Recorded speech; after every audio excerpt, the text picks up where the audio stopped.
Hi, Hannah. Thank you so much for coming to join me. My absolute pleasure to be here. Here to talk today about nutrition, the Yes. importance of nutrition on overall well-being, Yes, absolutely. and hopefully about longevity as well. Longevity. I always say you're never too young or too old to introduce new things that can really benefit you and essentially create a happier environment when your body can work a little bit more optimally. And what do you think it is that truly determines how well we age? I think that's a really good question because I think it's never just one thing. There can be instances where we focus and worry too much. It's all just about nutrition, or it's all just about exercise or sleep, or actually, it's a coming together. You've got to think of it like a perfect storm of nutrition, sleep, managing stress, but also things like creativity and outlets which bring you joy and positivity. So, when we actually think about what can age us, stress, diet, all of those things come together. But on the flip side, if we really focus on lots of different things, that can be really beneficial and essentially slow down the biological aging process. But of course, we can't actually stop ourselves aging. Well, yeah, anyway, we don't know what could be in the future with Elon Musk, but yeah. Indeed. And for those people that do feel they already live healthy lifestyles, but Yes. still continue to feel depleted, why do you think that might be? It can be many different reasons. For instance, I might have clients who come up to me, or there could be, residents who are doing really great things, and I still feel really exhausted. And when it comes to that kind of exhaustion, it can often be related to the rhythm of cortisol, which is something that's really interesting. Not a lot of people understand how the circadian rhythm works from a hormonal perspective. So cortisol wakes you up in the morning and we have a really lovely peak of it, and then it depletes to its lowest point in the evening if everything's working really well. So if we have been chronically stressed throughout our lives, or we are sort of regulating our blood sugar, what can happen is that pattern can be really disrupted. And so you might wake up and feel absolutely like your energy's on the floor, or you might feel wired, but also tired and really depleted. And so if that is the case, it could actually be your circadian rhythm cortisol sort of pattern, as one thing. You have your gut, there could be inflammation, there could be a bit of imbalance there. Or actually, do you have enough of the good stuff, your B vitamins and iron? Because B vitamins and iron are really interlinked with actually how depleted you can feel from a fatigue point of view. So again, it's never just one thing. There could be different variables. But if I had a client who came to me and said, Hannah, I just feel so depleted. Obviously, we look at diet, we look at could there be nutrient deficiencies, but then it's actually the pattern of cortisol through the day, which you can help with really simple lifestyle hacks. And in terms of that, you spoke about chronic stress, of course, Yeah. and the impact in terms of the circadian rhythm. What is the true impact of chronic stress on overall well-being and longevity? Yeah, I mean, it impacts so many biological functions, from your mitochondria health. So if you remember from back in the day, biology, that's your energy factories. But chronic stress can impact, we have something called the HPA axis, which is your mechanism, which is super smart. And if there is a perceived burden or threat, say you're getting chased down the road by a bear, that kicks in, and then cortisol rises and we're ready to fight that bear. That's what we call fight and flight. However, if we are having lots of moments throughout our life where there's perceived burden, and yes, there can be traumatic events that happen, but even things like work deadlines, financial stress, your body doesn't know the difference between different types of stress. And over time, that can have an impact on how that mechanism works.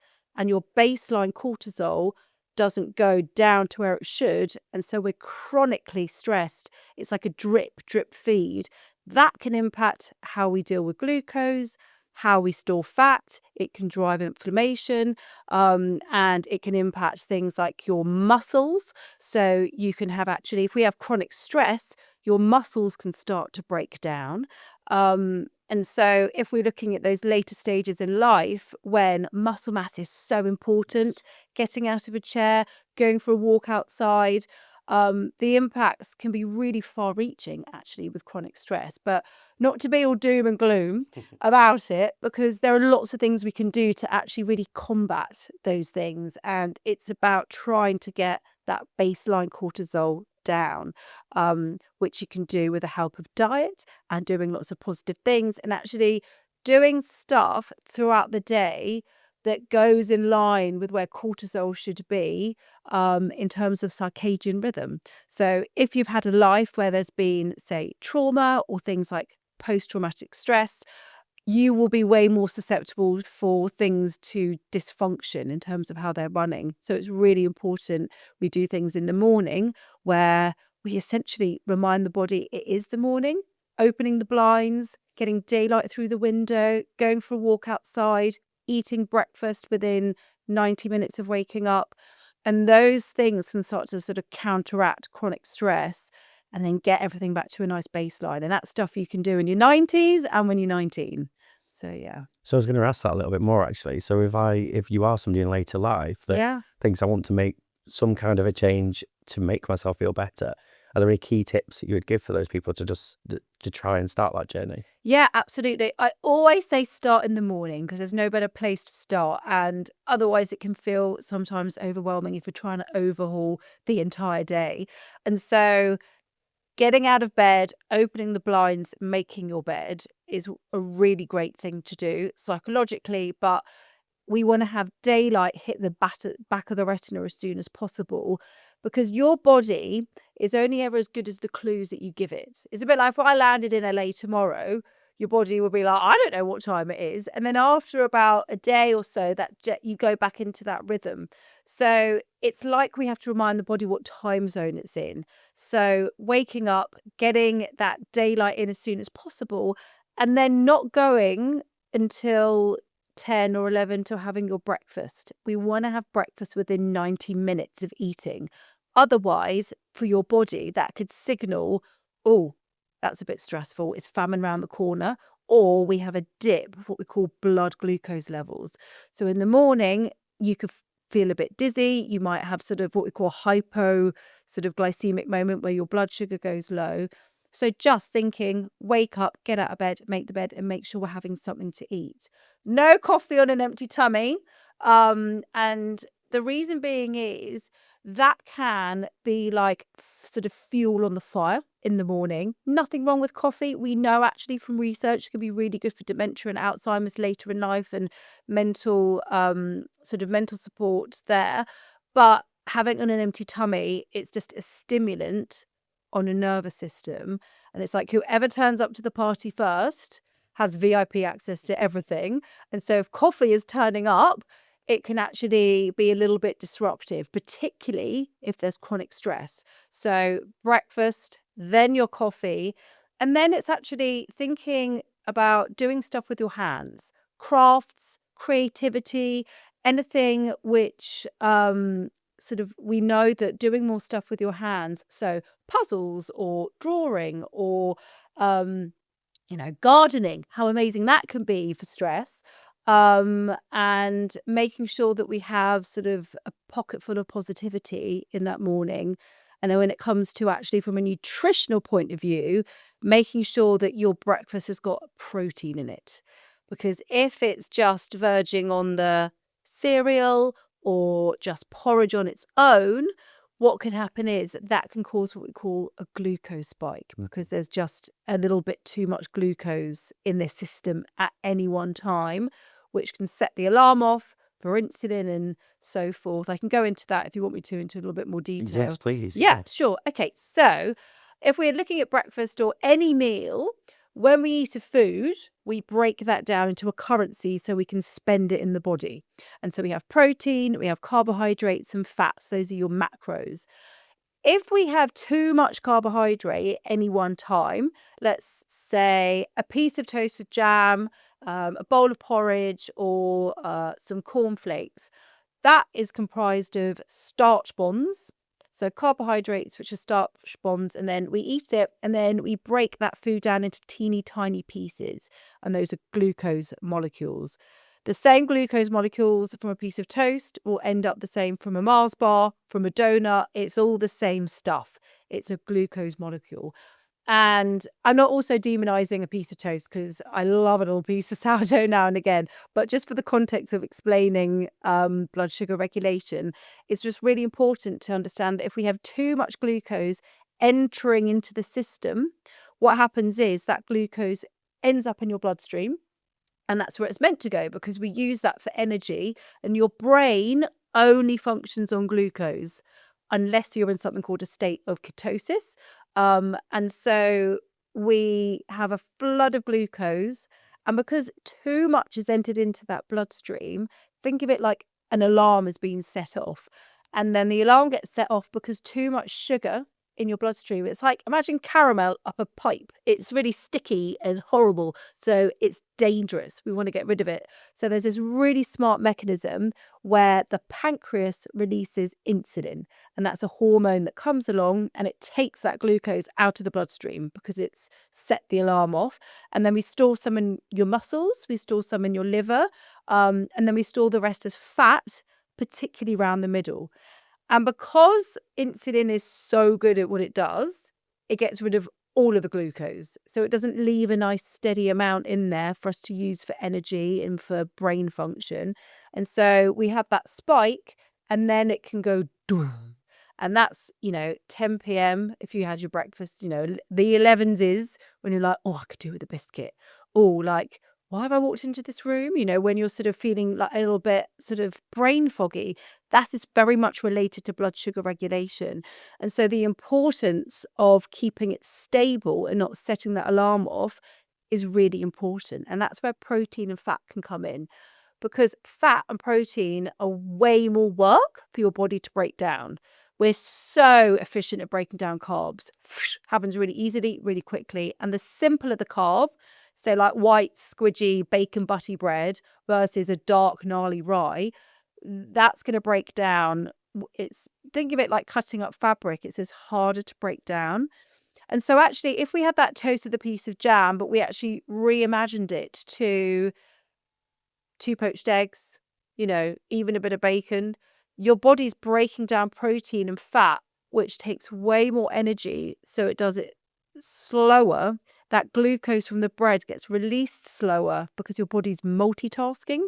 And then we don't get so much of a glucose spike. So say if you love porridge, you might think about having a big dollop of high protein yogurt on top, and it changes the scenario. Or having eggs and focusing on protein. And it's really important, particularly as we age, the need of protein because of muscle mass.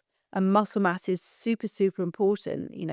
Going for a walk, getting out of a chair, strength. And actually, when we look at the research, muscle mass is a really, really good gauge of aging and longevity.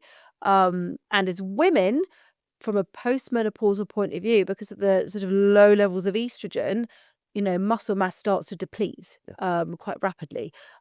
So getting in your that's the building blocks, because if you're starting to do, say, bits of strength training or bits of exercise to improve bone density and muscle mass, you've got to have the protein in the diet to help with that whole mechanism. Why do you think it is that people seem to opt more for the carbohydrates and the proteins and fats? Because it's often easier to do. And they were kind of, the whole cereal thing was peddled, when we were growing up in the 90s, I lived off Wheatos, and it's bonkers. So I was like, if I sent my children to school, there are other cereals. It isn't just Wheatos, but, there's, I think it's, often cheaper, and it's often easier, it's convenience. And there was the idea of sort of fat is bad when we were growing up, particularly. And if we have an individual who is chronically stressed with elevations of cortisol, that influences the kind of food that you fancy. You will crave more palatable, high sort of sugar, high fat foods, because your brain is going, famine could be around the corner. We need to stock up our energy because we might, have to fight a bear, or we might have to face famine. So that it's a very multifaceted thing, but typically it's if you're then on that roller coaster ride, you then will start to crave more sugar, because when you're in that dip, your brain is like, where's the glucose gone? Go and find me some glucose. And then it feeds into that pattern of, I'll have a snack with biscuits. And then it's like, oh, I fancy carbs. I fancy pasta. I fancy this. And carbohydrates are so important. We also don't want to demonize them, but they also aren't really created equal. Like oats are incredible, but then having an ultra processed high sugar cereal, they're not the same thing. Fiber, super, super important. And so getting that fiber and those carbs from better sources like grains, beans, legumes, good quality sourdough versus the more ultra processed simple carbohydrates is better. But it's food industry, it's quick, it's convenient, it's cheap, and then we find ourselves craving those foods, and we can find ourselves in a bit of a pickle. This question just came into my mind. Yeah. So ever since I was a child, Yes. I have woken up in the middle of the night for food, Right. and still did until recently. Okay. Usually a bowl of Cocoa Pops. Okay. I've changed my nighttime routine, so that's not happening. So is there a perfect nighttime routine around nutrition that Yeah, that's promotes positive sleep? such an interesting topic, because when we are sleeping, back to the idea of cortisol, that needs to be at its lowest level, and it's at its lowest between about midnight and 4 a.m. If we are having something, say, a little bit too sugary before we go to bed, what can happen is we can get a spike and then we can have a dip. And when we dip, that signals cortisol to go and get sugar from the liver. So what can happen is you can be woken up in the night if one, cortisol isn't low enough in the night, or you're dysregulating your blood sugar. So you're waking up and you're craving things like sugar in the middle of the night. We should sleep throughout the entire night. Melatonin is the hormone that takes over. So if we're not, we look exactly at what you've done, which is beautiful to hear, your evening routine. So what we want to do is get melatonin. We kind of want to, it's like we conjure up melatonin, which is your sleep hormone. So that is made in response to darkness. And so the pineal gland, so in the day, you have the full spectrum of daylight from the sunshine, and it's the blue light which tells your body, don't make melatonin, it's the middle of the day. And so your body has all those clues throughout the day. And then in the evening, the light disappears, and then melatonin, I call it the vampire hormone because it loves the dark, and then it rises in the evening, and then it's like a changing of the guards. Cortisol goes down, melatonin goes up. So we in the evening want to remind the body what time zone it's in. It's the nighttime. So devices, blue light is the main light that emits from it. And so your body's going, it's the day, it's the day, it's the day. So if you're scrolling and on your phone or your iPad, it's really confusing for your body, not to mention doom scrolling and the sort of stimulation that can come with that, and looking at things which are probably, the news, and that's not good to go to bed on. So we want to get off devices, and we want to make the room as dark as possible. And we don't want to be eating anything after 9 p.m. at all. And ideally, the earlier we kind of eat, the better, because your body's not going to be dealing with that food. Your gut microbes actually sleep. So we want to be winding down. So off devices by 8.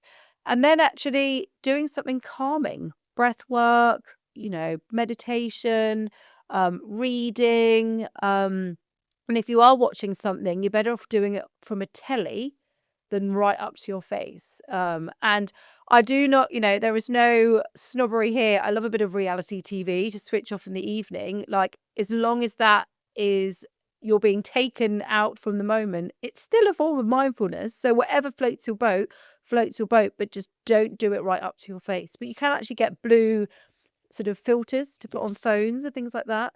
So is that similar to what you were doing? Were you doing in terms of your evening routine? You improved it with those things? Definitely around the house. There's never any of the Yes. big lights on. You should Just never layer have the lights big light on everywhere. though I'm not anyway. a fan anyway. Yeah, absolutely. Agreed.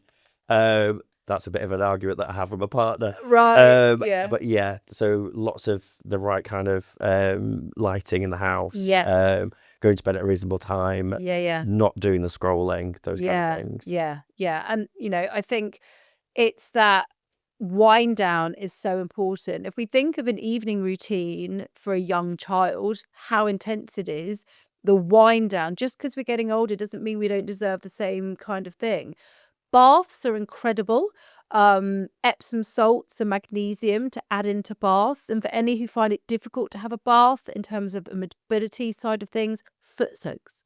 Because your feet are super soakers and they can soak up all of that lovely magnesium. So if you wanted to watch a bit of telly, you can make a warm foot soak with some magnesium salts. And magnesium is one of the most beautiful relaxants that there is. And so those kind of things, lavender sprays, like all of this stuff does make a difference. So it's like we want to create that really nice environment for the evening.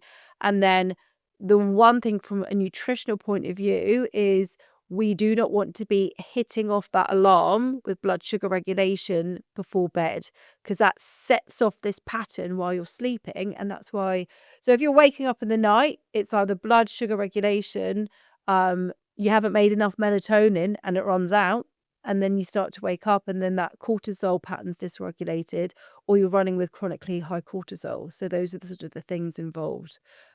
And in terms of magnesium, so I know a couple of people actually that have introduced magnesium as a supplement into Yeah, their yeah, diet, yeah. and they're talking really positively about it. It's fab. Yeah, yeah. So there's different types of magnesium, magnesium citrate, biglycinate. So magnesium is kind of an all-rounder. It's a mineral and it's quite hard to find in the diet these days. From a diet perspective, it's sort of dark green leafy veg, super high in it. So great for the winter months, watercress, spinach, kale, those kind of soups. But they're only ever as good as the quality of the soil that they're growing in. So it can be really nice to use supplementation for that. From a relaxing sleep point of view, biglycinate form is the best, and you would take that in the evening. So if I'm working with a client, you're best off taking magnesium in the evening anyway. But it can also be really good for bowel movements if there's a bit of constipation. The magnesium citrate form is very good for that, gets things moving. But it's an all-rounder. It's involved with so many processes in the body. And most people would benefit from taking a bit of magnesium, but you can topically take it in through the skin. Mm-hmm. So that's why foot soaks, baths, and there are some super nice magnesium oils. And so if anyone's got a lot of aching joints, a magnesium oil spray can be brilliant because you can spray it directly onto aching joints and it can really help with muscle pains that way. Good to know. Thank Yeah. you. You spoke as well about so the gut microbiome. Yes. Why is it such a powerful indicator or predictor, sorry, for long-term health? The gut is such an important part of health. We've kind of scratched the surface over the last few years of actually how much it is involved with your immune function, hormonal function, and then something called the gut-brain axis. So they talk to one another via something called the vagus nerve. And so those old sayings, which are sort of go with your gut instinct, your microbes have far more control than we think when it comes to mental health. And we know that there are so many interlinks with mental health, depression, anxiety, with the composition of the gut. So think of your gut like a little village. It's like a colony of bacteria, viruses, fungi, trillions of them. And they're completely individual to you. It's like a thumbprint. And depending on where you live, how you were born, the foods you eat, stress levels, so many different things impact think of it like a pattern, all the different types of bacteria, whether you have pets or, so many different things influence it. And if we have a diverse gut, it means we have, think of it like lots of different languages speaking, lots of variety. And variety is the spice of life. And it's the same with the gut. You can then handle viruses better. You can, produce hormones better. Serotonin, your happy hormone, is predominantly produced in your gut. How you clear estrogen. I mean, the list goes on. But what can happen is if we have a diet that's high in ultra processed food, if we're chronically stressed, if we tend to eat the same thing and don't divert that much, the gut microbes living there, they can sort of deplete. And what we want to do is think of it a bit like a garden. We want to be sowing seeds, we want to be watering it, we want to be feeding it. And sowing the seeds are things like probiotic foods or probiotics, which you can take. So those are actually bacteria. It's like rent a crowd. You're literally popping them into your gut. And then we want to be actually keeping them around, keeping them alive. And that's where fiber comes in. And if you actually look at longevity studies, the Mediterranean diet is really high up there, but actually top of the list is a diet high in fiber because it's like pet food for your gut bacteria. And so think of it like the water and the sun for your garden. And so the more diverse the gut, the better, because we know where there is a compromised gut, that can be interlinked to so many diseases. And so having a good gut is such an important part of longevity. And it's never too late. And the best thing about the gut is it's so tangible and you can really, what's great about it, you can influence it pretty quickly. You can, if there's certain bacteria which are overgrown, you can dampen them down and then you can feed in some new ones. And so if we were to do that from a diet perspective, we would look at increasing fiber, fermented foods, things like yogurt, kefir. All of those things are really, really nice. And then, of course, there's the idea of supplementation. But fiber is one of the most important things to bring in. What kind of foods would you suggest if somebody wanted to start that journey today? Yeah. So we look at making sure that there is fiber at every meal. Protein is like having its massive heyday at the moment, and protein is so important, but fiber is as important. So when it comes to breakfast, I've mentioned oats, things like berries, nuts, seeds, super, super important. Raspberries, incredible. And they're really good from an antioxidant perspective, which is really good for longevity. So berries, nuts, and things like buckwheat and chia seeds and flax seeds. So having a really varied diet. You can do like little mixes where you can add in a jar things like different seeds, pumpkin seeds, sunflower seeds, chia seeds. You can make a little sort of seed topper that you could put onto a porridge or even on a good piece of sourdough with a nut butter sprinkling on top. And then when we look at lunch, we want to be really thinking about beans, legumes. So those are things like black beans, chickpeas, butter beans, cannellini beans, posh beans on toast that I make all the time, and actually utilizing they're brilliant from a cost perspective, but they're a great source of carb, high in fiber. But with beans and legumes, they actually have protein in them too. So yeah, fiber, great, colorful fiber. Just where's the color? Adding color to your plate, adding color into your life should transcend the plate. It should be, life should be colorful and joyous, but your plate should be too. So a question I always get my clients to do is when you have your plate, literally just say, where's the color? And there's always like a tomato, a carrot, a bell pepper you can chop up and throw on. And so just go for it. And then the more variety that supports gut health. And as I said, transit time, don't underestimate the importance of actually going to the loo properly and regularly. And some medications later in life could impact transit time. So it's really important to get on top of that. Dried fruit, figs, dates, all of those things. And you just mentioned as well about fun and having fun in life. Yes. And I know you talk a lot around modern living and environment and the impact of that. What kind of things would you suggest around that? I think what we need to do is really tune in to the idea of play and what makes you happy. I think as we get older, when life gets busy, you've got things to do, work to do.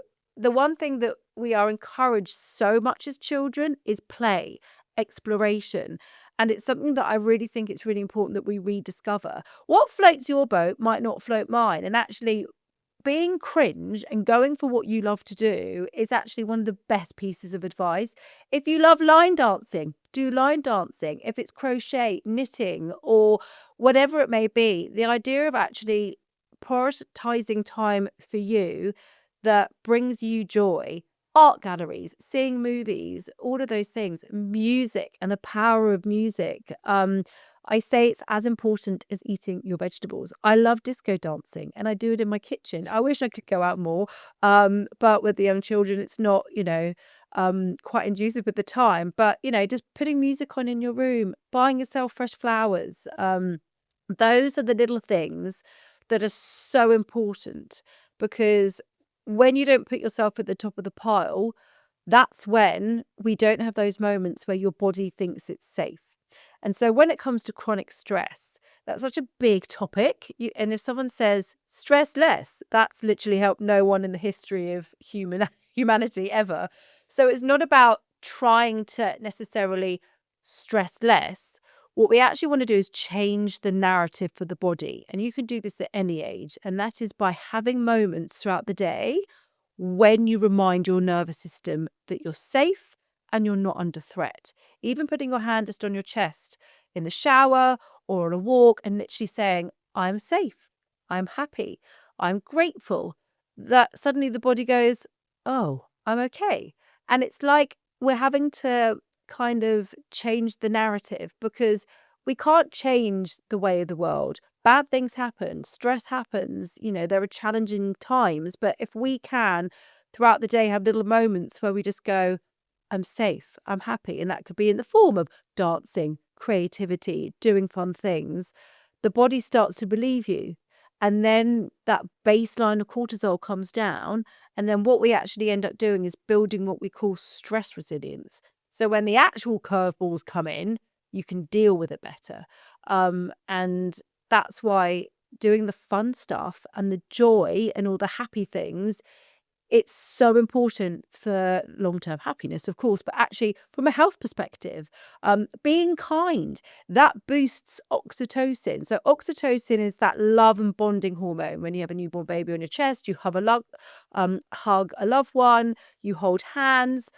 But actually just being kind can boost up oxytocin. Now, oxytocin is an amazing hormone because it can actually improve your immune function. We know through studies, they did this amazing set of research where they called it the Mother Teresa effect, where they played two cohorts of people. One cohort of people, it was footage of Mother Teresa being kind, and they didn't show it to the other cohort. And then they measured their immune response the next sort of in the hours that followed. And the people who had watched someone else be kind, it wasn't even being kind to them, just witnessed kindness, they had a better immune response. So actually, smiling at someone in the corridor, being more kind, is actually going to help your immune system and build up immune sort of resilience, which is one of the most important things for, longevity. So being kind is not only cool, it's really important for your health and your hormones too. And that's the power of oxytocin, which is amazing.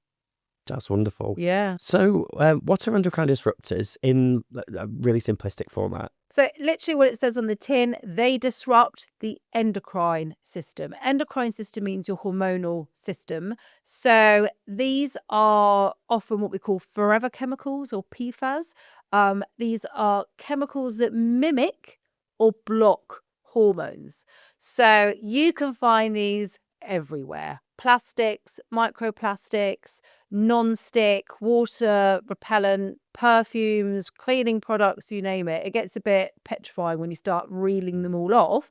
But what they can do is, unfortunately, mimic hormones, which means that it can be very disruptive, particularly things like the thyroid. And then that can have long-lasting effects. And we know from the research that endocrine disorders are on the rise. Obesity is on the rise. Cancer's on the rise. All these things are on the rise.